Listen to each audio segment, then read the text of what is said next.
ओम नमो मां आदि शक्ति। श्रीमद् देवी भागवतम में देवी की स्तुति पर आधारित प्रथम स्कंध का 7वां अध्याय। सूत जी ने कहा, दोनों दानवों को बहुत शक्तिशाली देखकर समस्त शास्त्रों के ज्ञाता ब्रह्मा ने साम, दान, भेद, दंड, समझौता, उपहार, रिश्वत, फूट डालना, युद्ध या दंड, इन चारों में से किसका प्रयोग करना चाहिए, इस विषय में विचार किया। उसने इस प्रकार सोचा, मैं उनकी ताकत नहीं जानता और उनकी ताकत को जाने बिना युद्ध में प्रवेश करना उचित नहीं है। फिर अगर मैं गर्व से फूलकर उनकी प्रशंसा करता हूँ तो यह केवल मेरी अपनी कमजोरी प्रदर्शित होगी और जब उन्हें यह पता चलेगा तो उनमें से केवल एक ही मुझे मारने के लिए पर्याप्त होगा और वे यह निश्चित रूप से करेंगे। रिश्वत देना भी उचित नहीं है और मैं कैसे फूट डाल सकता हूँ। इसलिए यह सबसे अच्छा है कि मैं 4 भुजाओं वाले जनार्दन विष्णु को, जो बहुत शक्तिशाली हैं, 1000 सिर वाले अनंत नाग पर उनकी नींद से जगाऊं। वह मेरी कठिनाइयों को दूर करेगा।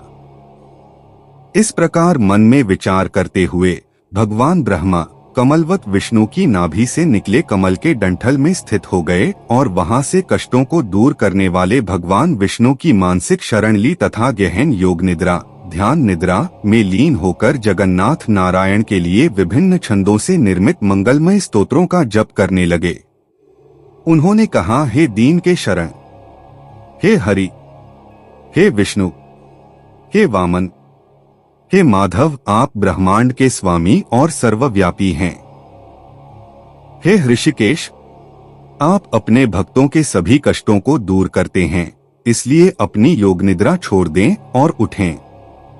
हे वासुदेव, हे ब्रह्मांड के स्वामी, आप सभी के हृदय में निवास करते हैं और उनकी इच्छाओं को जानते हैं। हे चक्र और गदाधारी, आप सदैव अपने भक्तों के शत्रुओं का नाश करते हैं। हे सर्वज्ञ, आप समस्त लोकों के स्वामी और सर्वशक्तिमान हैं, कोई भी आपके स्वरूप को नहीं जान सकता। हे देवों के स्वामी, आप समस्त दुखों और कष्टों के नाश करने वाले हैं। आठ उठो और मेरी रक्षा करो। हे जगत के रक्षक, आपकी दृष्टि से कुछ भी छिपा नहीं है। आपका नाम सुनने और जपने से सभी पवित्र हो जाते हैं। आप निराकार हैं, फिर भी आप ही ब्रह्मांड की रचना, पालन और संहार करते हैं। हे जगत के कारण, हे सबके पालनहार, आप सब पर राजाओं के राजा के समान चमक रहे हैं और फिर भी आप यह नहीं समझते कि 2 दानव, फूले हुए अभिमान से भरे ये दोनों दानव मुझे मारने के लिए तैयार हो गए हैं। यदि आप मुझे बहुत परेशान और अपने संरक्षण में देखकर मेरी उपेक्षा करते हैं तो संरक्षक के रूप में आपका नाम बिल्कुल बेकार हो जाएगा। इस प्रकार स्तुति करने पर जब विष्णु नहीं उठे तो ब्रह्मा ने सोचा कि भगवान विष्णु अब निश्चित रूप से आदि शक्ति की नींद के प्रभाव में हैं और इसलिए नहीं उठ रहे हैं। अब मैं इस तरह परेशान होकर क्या करूं? ये दोनों दानव गर्व से फूले हुए मुझे मारने के लिए तैयार हैं। अब मैं क्या करूं और मैं कहां जाऊं?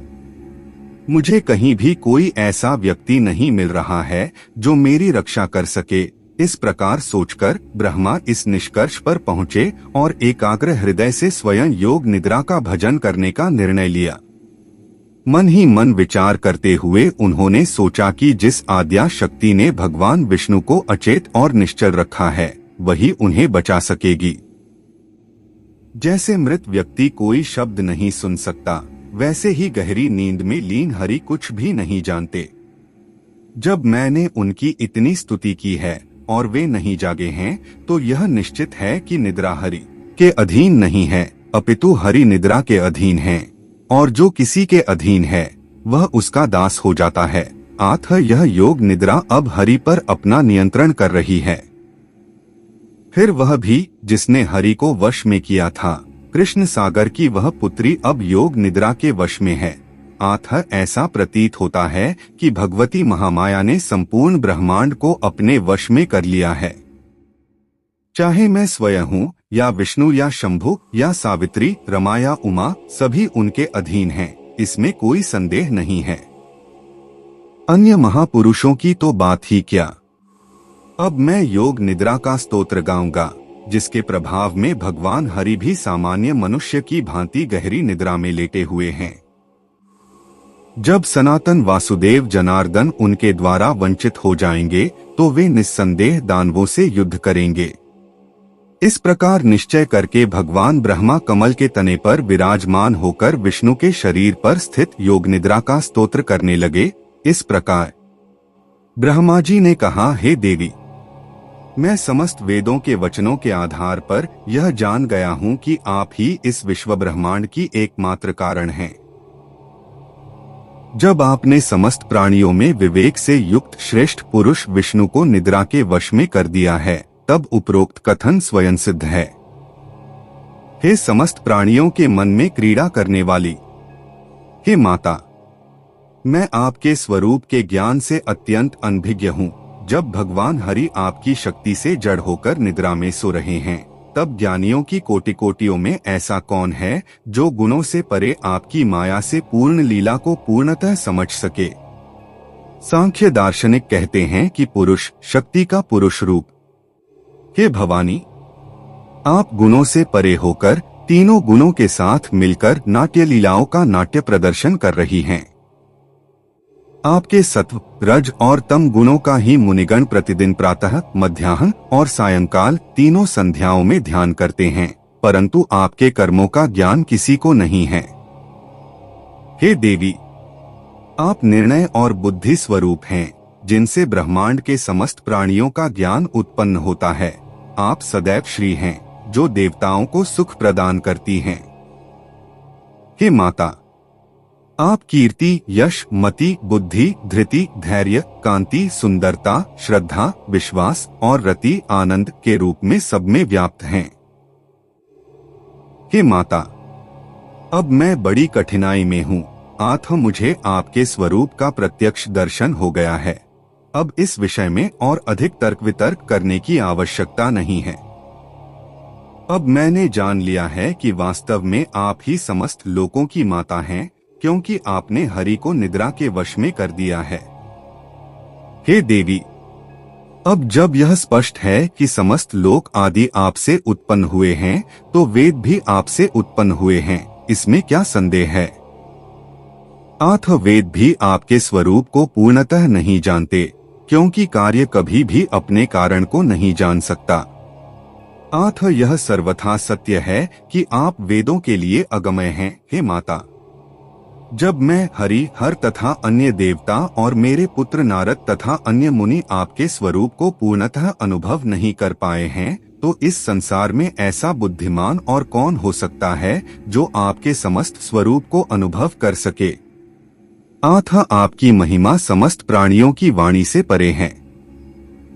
हे देवी, यदि यज्ञस्थल में वेदों के ज्ञाता कर्मकांडी आपके नाम स्वाहा का उच्चारण नहीं करते, तो यज्ञ में भाग लेने वाले देवताओं को उनका भाग नहीं मिलता, चाहे सैकड़ों आहुतियां क्यों न दी जाएं। इसलिए आप देवताओं को जीविका प्रदान करने वाली हैं। हे भगवती, पूर्व कल्पों में आपने मुझे दानवों के भय से भयभीत करके बचाया था। हे देवी वरदे, अब भी मैं मधु और कैटब के भयानक रूपों को देखकर भयभीत हो रहा हूँ और आपकी शरण में आया हूँ। हे महामनस्वी, अब मैं भली भांति देख रहा हूँ कि आपकी योग निद्रा शक्ति से भगवान विष्णु का संपूर्ण शरीर अचेत है, किंतु ऐसा कैसे है कि आप मेरे कष्टों को नहीं जानती। अतः या तो आप इन आदिदेव को छोड़ दें, या इन दोनों दानवेंद्रों का नाश कर दें, दोनों में से जो चाहें करें। हे देवी, जो आपकी असाधारण शक्तियों को नहीं जानते, वे मूर्ख लोग हरि, हर आदि का ध्यान करते हैं। किंतु हे माता, आपकी कृपा से आज मैं प्रत्यक्षदर्शी के रूप में देख रहा हूँ कि आज विष्णु भी गहरी निद्रा में अचेत पड़े हैं, उन्हें कुछ भी बोध नहीं है।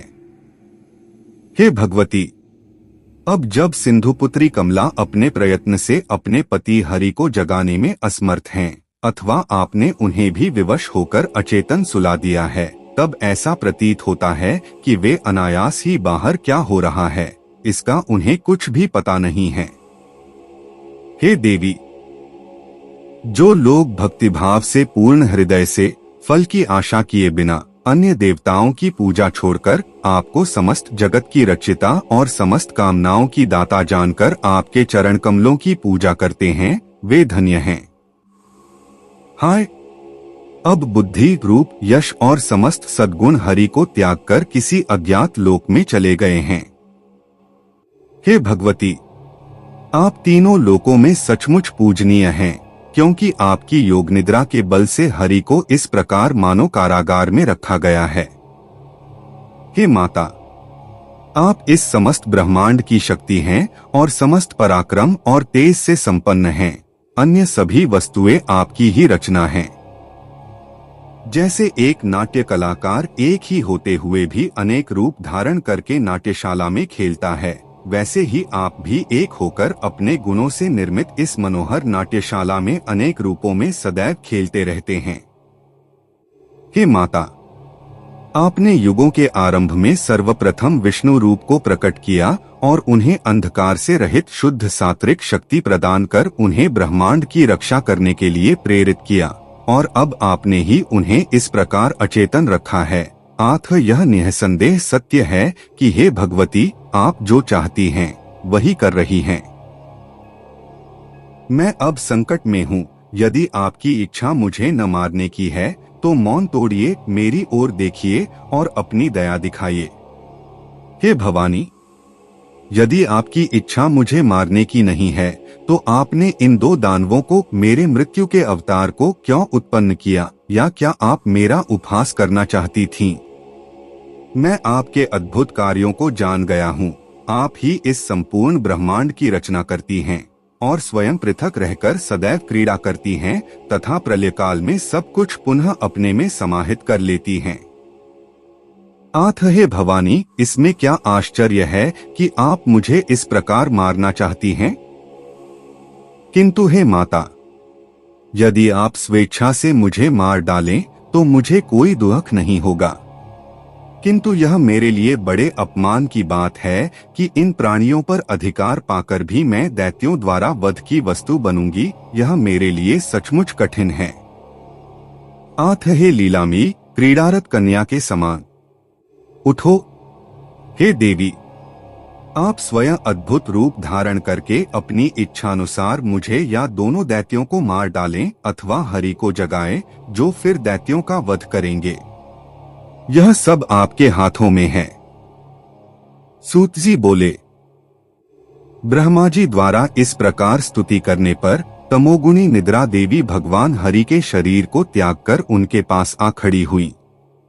मधुकैटभ के विनाश के लिए अद्वितीय तेज और आभा वाली देवी योग निद्रा द्वारा पूर्णतः त्याग दिए जाने पर विष्णु जी ने अपने शरीर को हिलाना आरंभ किया और इससे ब्रह्मा जी अत्यंत प्रसन्न हुए। इस प्रकार महर्षि वेदव्यास द्वारा रचित 18,000 श्लोकों वाले महापुराण श्रीमद् देवी भागवतम में देवी की स्तुति पर आधारित प्रथम स्कंध का 7वां अध्याय समाप्त होता है। प्रथम स्कंध का 8वां अध्याय, किसकी पूजा की जाए, इसका निर्णय। ऋषियों ने कहा, हे परम सौभाग्यशाली, आपके कथन पर बड़ा संदेह उत्पन्न हो गया है। वेदों, पुराणों तथा अन्य शास्त्रों में वर्णित सभी ज्ञानियों ने यह प्रमाणित किया है कि ब्रह्मा, विष्णु और महेश्वर ये तीन देवता सनातन हैं। इस ब्रह्मांड में इनसे श्रेष्ठ कोई नहीं है। ब्रह्मा सभी प्राणियों की रचना करते हैं, विष्णु उनकी रक्षा करते हैं और महेश्वर नियत समय पर सबका संहार करते हैं। ये ही सृष्टि, पालन और संहार के कारण हैं। ब्रह्मा, विष्णु और महेश ये त्रिदेव वास्तव में एक ही रूप हैं। वास्तव में एकता में त्रिदेव और त्रिदेवों में एकता। सत्व, रज और तमो गुणों से युक्त होने के कारण वे अपने अपने कार्य करते हैं। इनमें भी कमला के पति पुरुषोत्तम आदिदेव जगन्नाथ हरि सर्वश्रेष्ठ हैं, क्योंकि वे समस्त कर्म करने में समर्थ हैं। अद्वितीय पराक्रम वाले विष्णु के अतिरिक्त अन्य कोई ऐसा समर्थ नहीं है। फिर योगमाया ने हरि को निद्रा से ग्रसित करके उन्हें सर्वथा मूर्छित कैसे कर दिया?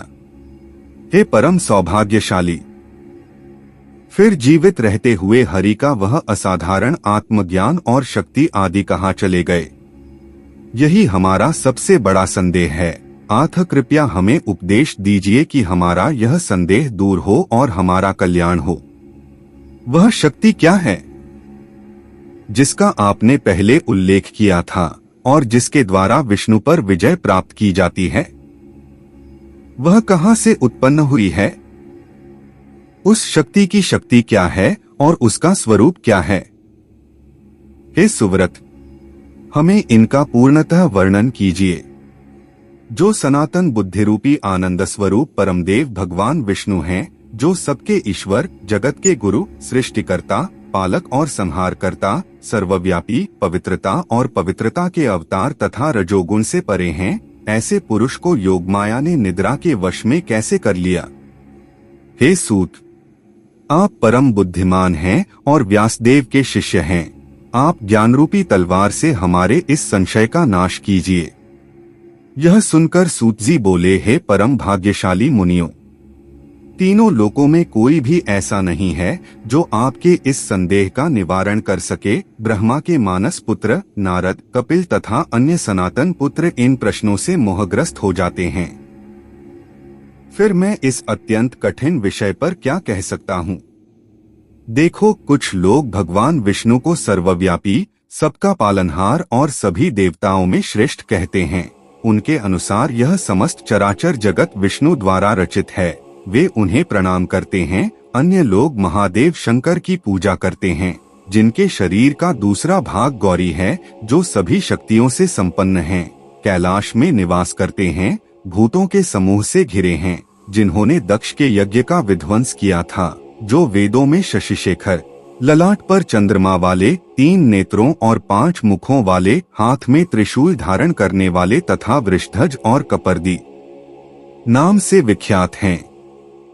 हे परम बुद्धिमानों, कुछ अन्य पुरुष भी हैं जो वेदों को जानते हैं और प्रतिदिन प्रातः, मध्याह्न और सायंकाल विविध स्तोत्रों से सूर्य की पूजा करते हैं। सभी वेदों में सूर्य की पूजा को उत्कृष्ट बताया गया है और उन्होंने महापुरुष सूर्य को परमात्मा, सर्वोच्च देवता की संज्ञा दी है, जबकि अन्य वेदविद वेदों के ज्ञाता हैं जो अग्नि, इंद्र और वरुण जैसे देवताओं की पूजा करते हैं। लेकिन महर्षियों का कहना है कि जैसे गंगा देवी, गंगा नदी एक होते हुए भी अनेक माध्यमों से स्वयं को अभिव्यक्त कर रही हैं, वैसे ही एक ही विष्णु सभी देव रूपों में अभिव्यक्त कर रहे हैं। जो बड़े पंडित हैं, वे प्रत्यक्ष ज्ञान, अनुमान और मौखिक साक्ष्य को प्रमाण के 3 स्वरूप बताते हैं। न्यायिक पंडित उपरोक्त तीनों के अलावा एक चौथा प्रमाण जोड़ते हैं, जिसे वे उपमा, सादृश्य, समानता कहते हैं, और कुछ अन्य बुद्धिमान पंडित एक और 5वां प्रमाण जोड़ते हैं, जिसे अर्थपत्ति कहते हैं, जो परिस्थितियों, अनुमान, निहितार्थ से अनुमान है। यह किसी वस्तु की धारणा है जो स्वयं प्रत्यक्ष नहीं होती, बल्कि किसी अन्य वस्तु द्वारा अनिवार्य रूप से निहित होती है, जिसे देखा, सुना या सिद्ध किया जाता है। जबकि पुराणों के लेखक 2 अन्य प्रमाण जोड़ते हैं, जिन्हें साक्षी और ऐतिह्य कहा जाता है। इस प्रकार प्रमाणों के 7 प्रकारों की वकालत करते हैं। अब वेदांत शास्त्र कहता है कि ब्रह्मांड के आदि कारण परम ब्रह्मा को उपर्युक्त 7 प्रमाणों से नहीं समझा जा सकता। इसलिए सबसे पहले वेदों के शब्दों के अनुसार निश्चित विश्वास की ओर ले जाने वाले कारण बुद्धि को अपनाएं और बार बार विवेक करें और चर्चा करें और ब्रह्मा के बारे में अपना निष्कर्ष निकालें। और बुद्धिमान व्यक्ति को चाहिए कि जो प्रत्यक्ष दिखाई देता है उसे स्वयं सिद्ध और जो सदाचार के पालन से अनुमान होता है उसे ग्रहण करे। बुद्धिमान व्यक्ति कहते हैं, और यह पुराणों में भी कहा गया है कि प्रधान शक्ति ब्रह्मा में सृजनात्मक शक्ति के रूप में विद्यमान है, हरि में संरक्षक शक्ति के रूप में विद्यमान है, वह हर में संहारक शक्ति के रूप में विद्यमान है, वह कूर्म, कछुए और अनंत 1000 सिर वाले सर्प में पृथ्वी को सहारा देने वाली शक्ति के रूप में विद्यमान है, वह अग्नि में दाहक शक्ति के रूप में विद्यमान है, वह वायु में गतिमान शक्ति के रूप में विद्यमान है और इस प्रकार वह शक्तियों के विभिन्न रूपों में सर्वत्र विद्यमान है।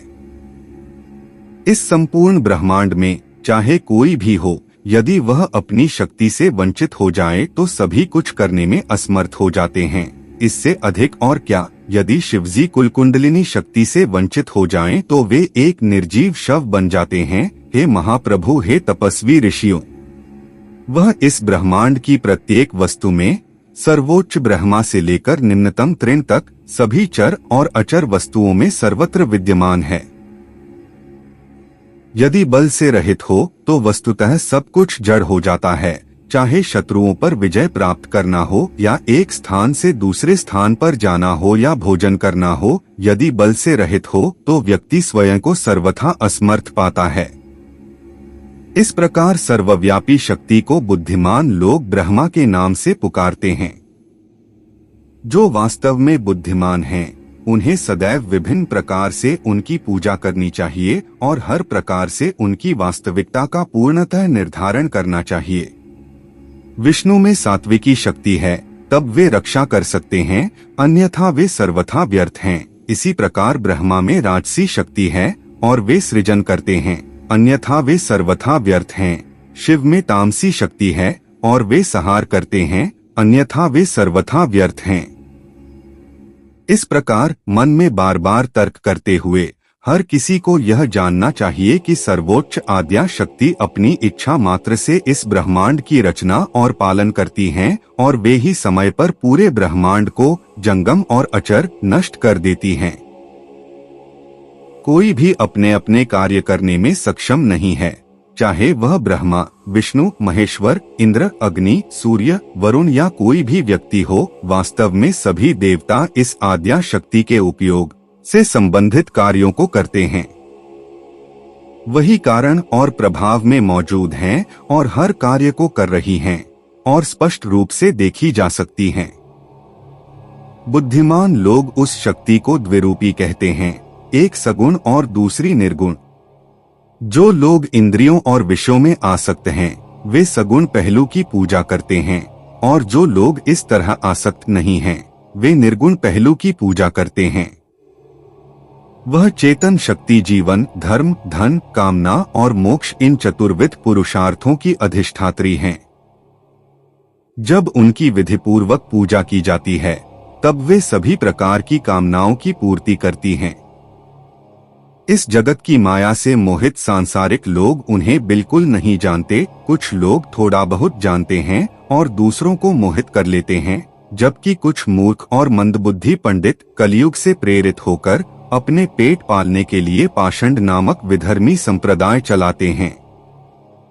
हे परम भाग्यशाली मुनियों, इस कलयुग में जितने प्रचलित विभिन्न मतों पर आधारित और वैदिक आदेशों के सर्वथा परे कर्म पाए जाते हैं, उतने अन्य किसी युग में नहीं पाए गए। फिर देखो, यदि ब्रह्मा, विष्णु और महेश सर्वोच्च देवता हैं, तो फिर ये तीनों देव वाणी और मन से परे किसी अन्य का ध्यान क्यों करते हैं और वर्षों तक कठोर तपस्या क्यों करते हैं, और वे सृष्टि, पालन और संहार में सफलता के लिए यज्ञ क्यों करते हैं? वे वास्तव में परम पुरुष ब्रह्मणी देवी शक्ति को शाश्वत और नित्य जानते हैं और इसलिए वे सदैव अपने मन में उनका ध्यान करते हैं।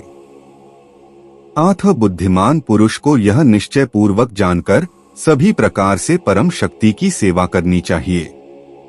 हे मुनियों, यह सभी शास्त्रों का निश्चित निष्कर्ष है। मैंने भगवान कृष्ण द्वैपायन से इस महान गुप्त रहस्य के बारे में सुना है।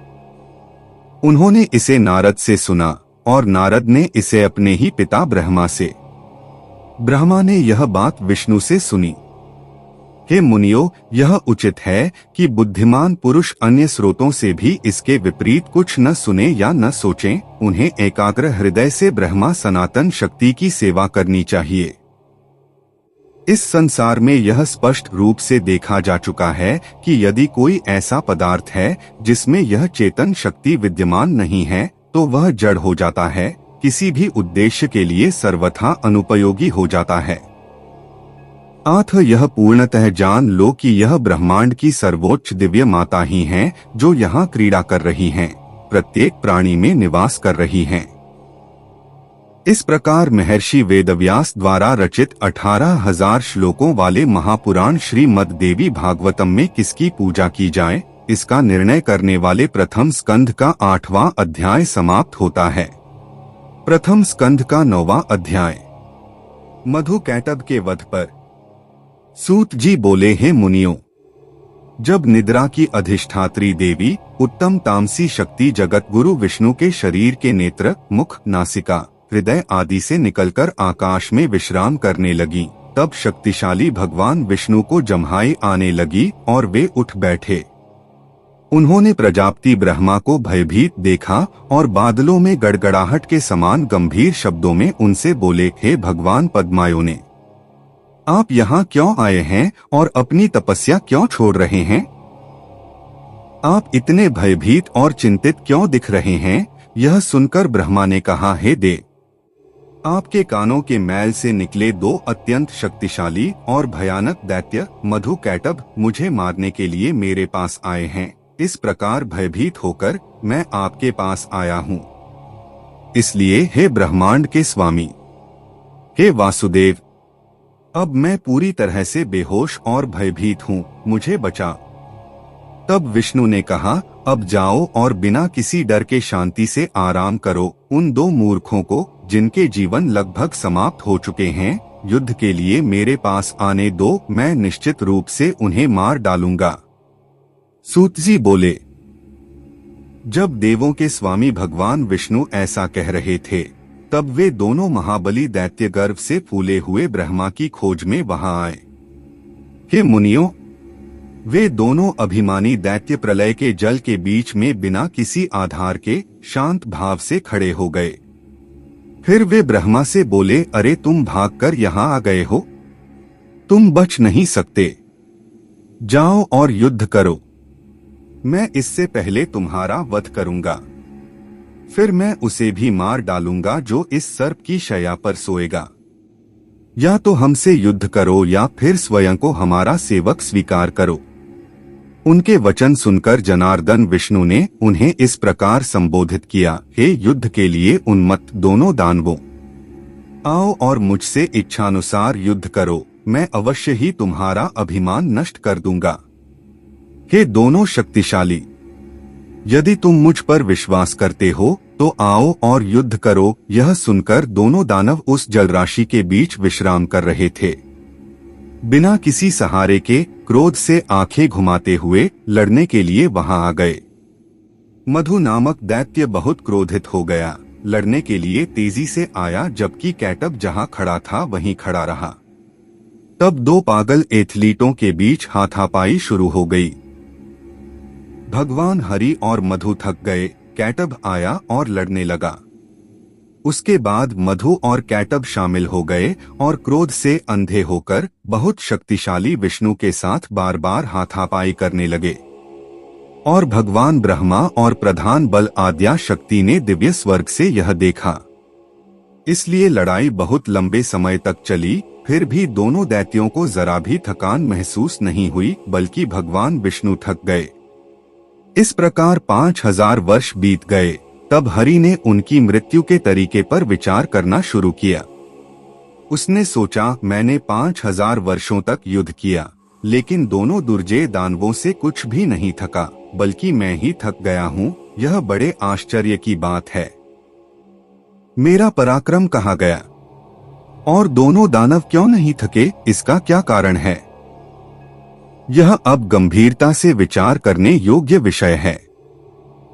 भगवान हरि को इस प्रकार चिंता में डूबा देखकर दोनों अभिमानी दानवों ने बड़े हर्ष के साथ और मेघ गड़गड़ाहट के समान वाणी में उनसे कहा, हे विष्णु, यदि आप थके हुए हैं, यदि आप में हमसे लड़ने की शक्ति नहीं है, तो अपने दोनों हाथ जोड़कर अपने सिर पर रखें और स्वीकार करें कि आप हमारे सेवक हैं। या यदि आप कर सकते हैं तो लड़ते रहें। हे बुद्धिमान, हम पहले तुम्हारे प्राण लेंगे, फिर इस चतुर्मुख वाले ब्रह्मा का वध करेंगे। विशाल महासागर में बिना किसी सहारे के आराम कर रहे दोनों दानवों के शब्दों को सुनकर उच्च विचार वाले विष्णु ने उनसे मीठे सांत्वना भरे शब्दों में बात की। देखो हे वीरों, कोई भी कभी भी थके हुए, डरे हुए, हथियारहीन, गिरे हुए और बच्चे से नहीं लड़ता। यह वीरों का धर्म है। तुम दोनों ने मेरे साथ 5000 वर्षों तक युद्ध किया, लेकिन मैं अकेला हूँ, तुम दो हो और दोनों समान रूप से शक्तिशाली हो और तुम दोनों ने अंतराल पर आराम किया। इसलिए मैं थोड़ी देर आराम करूंगा और फिर निश्चितता के साथ लड़ूंगा।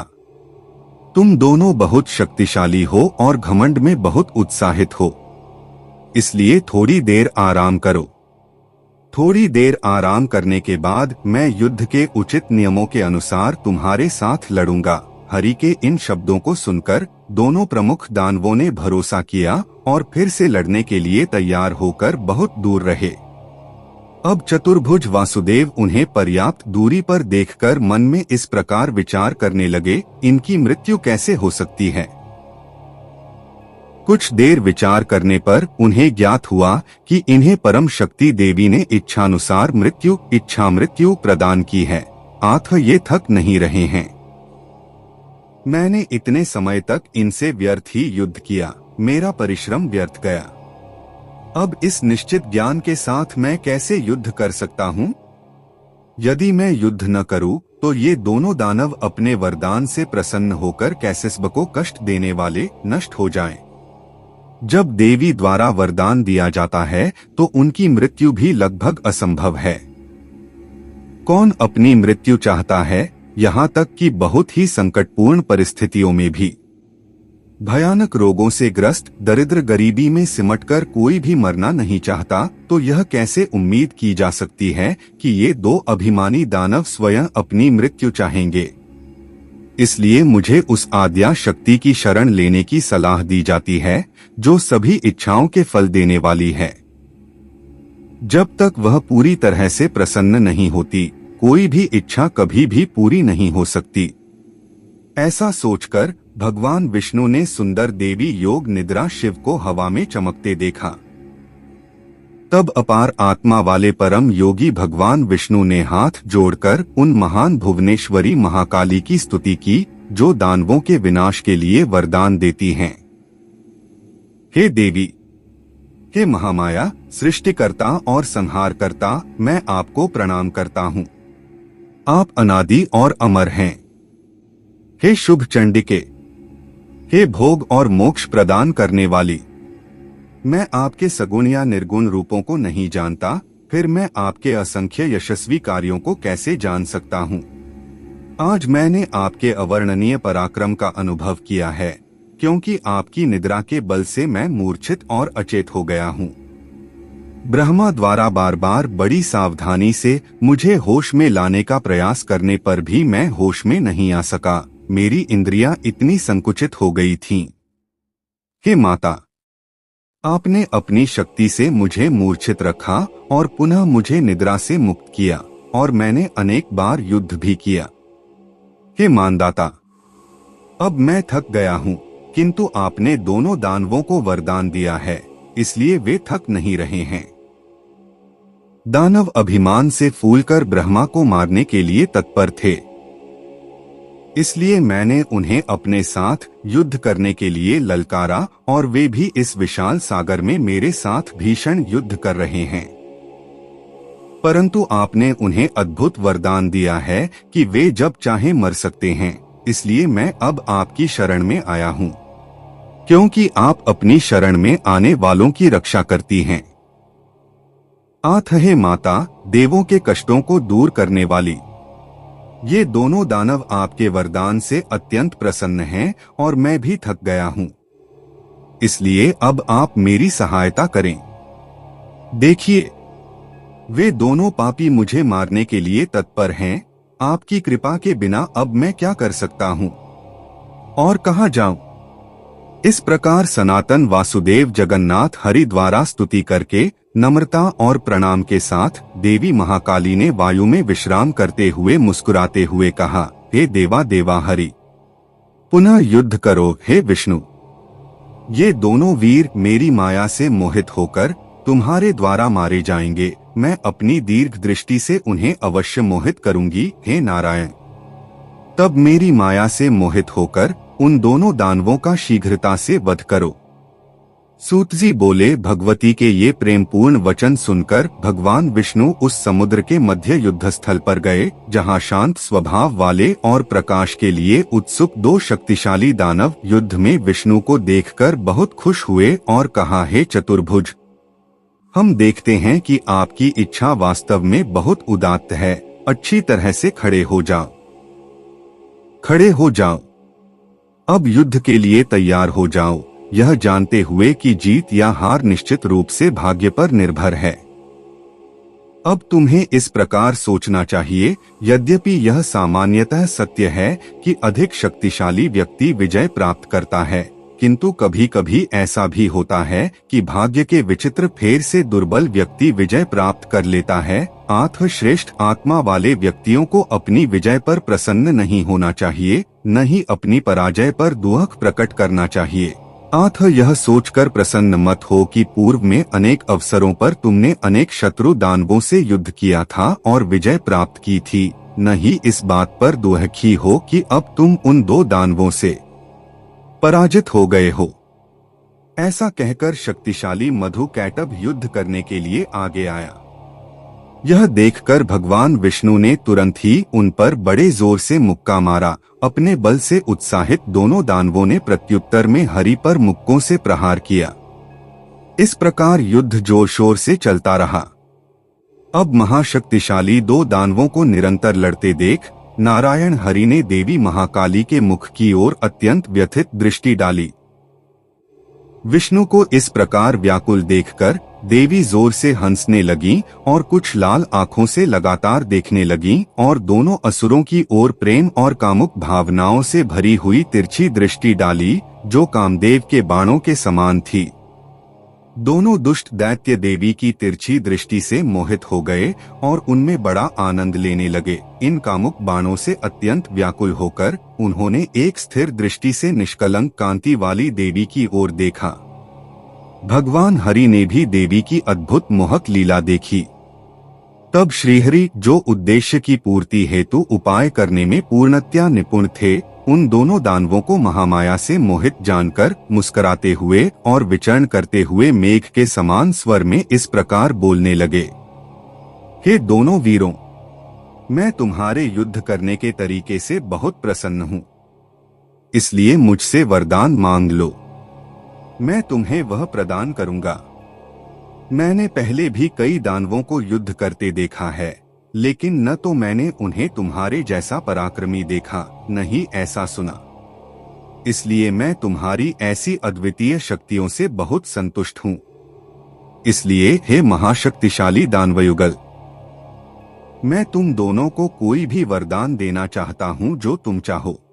जगत को आनंद देने वाली देवी महामाया को देखकर दोनों दानवों को कामवासना का अनुभव हुआ। अतः विष्णु के ये वचन सुनकर वे अभिमानी हो गए और कमल के समान नेत्र खोलकर उन्होंने विष्णु से इस प्रकार कहा, हे हरि, आप हमें क्या देना चाहते हैं? हम याचक नहीं हैं, हमें आपसे कुछ नहीं चाहिए। हे देवराज, बल्कि जो आप चाहेंगे वही हम आपको देंगे। हम दाता हैं, ग्रहण करता नहीं। अतः हे वासुदेव, ऋषिकेश, आपका अद्भुत युद्ध देखकर हमें प्रसन्नता हुई। अतः आप हमसे मांगिए, आप हमें जो भी वरदान चाहे दे दीजिए। उनके वचन सुनकर भगवान जनार्दन ने कहा, यदि तुम दोनों मुझ पर इतने प्रसन्न हो तो मैं यही चाहता हूँ कि तुम दोनों मेरे द्वारा मारे जाओ। विष्णु के ये वचन सुनकर मधुकैटभ को बड़ा आश्चर्य हुआ और अब हम ठगे गए ऐसा सोचकर वह कुछ देर तक शोक में डूबा रहा। फिर यह सोचकर कि सर्वत्र जल है और ठोस पृथ्वी कहीं नहीं है, उन्होंने कहा, हे जनार्दन हरि, हम जानते हैं कि आप सत्यवादी हैं। अतः अब हम आपसे वह वांछित वर चाहते हैं जो आप हमें पहले देना चाहते थे। अब हमें हमारा यह वांछित वर प्रदान कीजिए। हे मधुसूदन, हम आपके द्वारा मारे जाएंगे। किंतु हे माधव, आप हमें जल से रहित ठोस भूमि पर मारिए और इस प्रकार अपने वचन का पालन कीजिए। हे माधव, हम आपके द्वारा मारे जाएंगे, किंतु हे माधव, आप हमें जल से रहित ठोस भूमि पर मारिए और इस प्रकार अपने वचन का पालन कीजिए। श्री भगवान हरि हंसे और अपने सुदर्शन चक्र का स्मरण करते हुए बोले, हे दोनों परम भाग्यशाली, निश्चय ही मैं तुम दोनों को जल के बिना विशाल ठोस स्थान पर मार डालूंगा। ऐसा कहकर देवदेव हरि ने अपनी जंघाएं फैलाकर उन दानवों को जल की सतह पर विशाल ठोस पृथ्वी दिखाई और कहा, हे दोनों दानवों, देखो यहाँ जल नहीं है, अपने दोनों सिर यहाँ रख दो, इस प्रकार मैं अपना वचन निभाऊंगा और तुम अपना वचन निभाओगे। यह सुनकर मधुकैटभ ने मन ही मन विचार किया और अपने शरीर को 10,000 योजन तक फैला लिया। भगवान विष्णु हरि ने भी अपनी जांघें उससे दुगुनी बढ़ा दी। यह देखकर वे अत्यंत आश्चर्यचकित हुए और उन्होंने अपने सिर विष्णु की जांघों पर रख दिए। तब अद्भुत पराक्रम वाले विष्णु ने अपने सुदर्शन चक्र से अपनी जांघों पर रखे दोनों बड़े सिरों को शीघ्रता से काट डाला। इस प्रकार दोनों दानव मधुकैटभ मर गए और उनकी मज्जा मेद से समुद्र भर गया। हे मुनियों, इसी कारण इस पृथ्वी का नाम मेदिनी पड़ा है और यह पृथ्वी खाने योग्य नहीं है। इस प्रकार मैंने तुम्हें वह सब बता दिया जो तुमने पूछा था। सार यह है कि बुद्धिमान पुरुषों को पूरे मन से महामाया की सेवा करनी चाहिए। सभी देवता परम शक्ति की पूजा करते हैं। मैं तुमसे सत्य कहता हूँ कि सभी वेदों और अन्य शास्त्रों में यह निश्चित है कि इस आद्य शक्ति से बढ़कर कुछ भी नहीं है। इसलिए इस परम शक्ति की पूजा किसी भी प्रकार से की जानी चाहिए, चाहे उनके सगुण रूप में हो या निर्गुण अवस्था में। इस प्रकार महर्षि वेदव्यास द्वारा रचित 18,000 श्लोकों वाले महापुराण श्रीमद् देवी भागवतम में मधुकैटभ के वध पर आधारित प्रथम स्कंध का 9वां अध्याय समाप्त होता है।